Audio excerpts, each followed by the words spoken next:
मुआवजे से जख्म नहीं भरा जा सकता। मुआवजा एक तसल्ली भर होता है। जिनके गांव पीछे छूटते हैं उनका सब कुछ ही पीछे छूट जाता है और यही वजह है कि अपनी जमीन के लिए हर इंसान आवाज उठाता है। ऐसी ही आवाज वनवासियों ने भी उठाई है, क्योंकि उनके जंगल उन्हीं की आंखों के सामने कट रहे थे और वो विस्थापित होते जा रहे थे।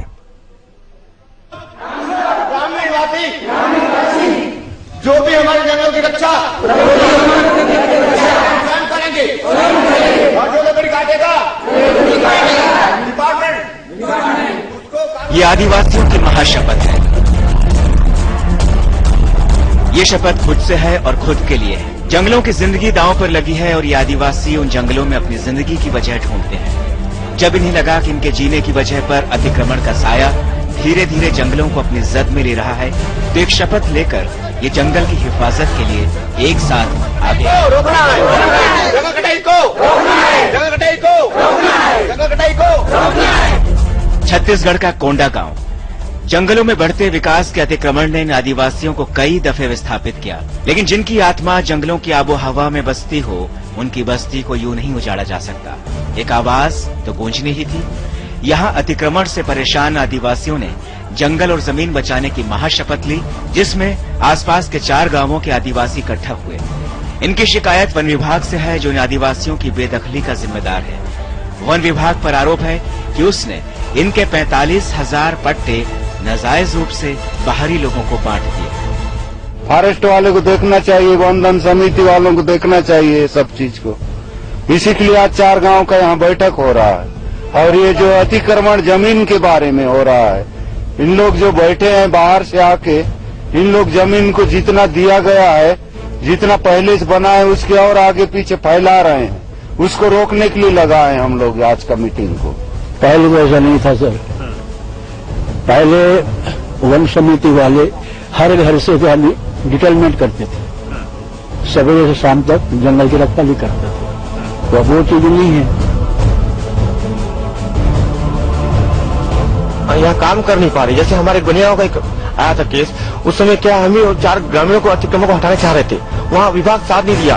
इसलिए हम मुहिम चल रहे हैं, सभी गांव वाले को, हमारे पूरे बस्तर जिला को मुहिम चल रहे हैं कि हमारी लकड़ियों को विनाश ना करे और कोई बाहर के व्यक्ति आके और इसको विनाश को रोकना है हमें। सर की मिरते रहे, पाकपल मिरते रहे, सब बानी मिरते रहे, आम के कुछ नहीं मिले। 2-3 कोतर तक से आम के नहीं मिले, रुक रही नहीं मिले आम के। इस जंगल में उगने वाला महुआ, इमली, तोरा, आंवला जैसी न जाने कितनी ही फसल है जो आदिवासियों के जीने का आधार है। जंगल कटने से उनके रोजगार के हाथ कट जाएंगे। इसके बावजूद वन विभाग अपनी जिम्मेदारी से गैर वाजिब वाहनों की आड़ में पल्ला झाड़ते दिखता है। विभाग में अनेक प्रकार काम होते हैं, जैसे रोजगार गारंटी है और जैसे प्लांटिंग वगैरह है।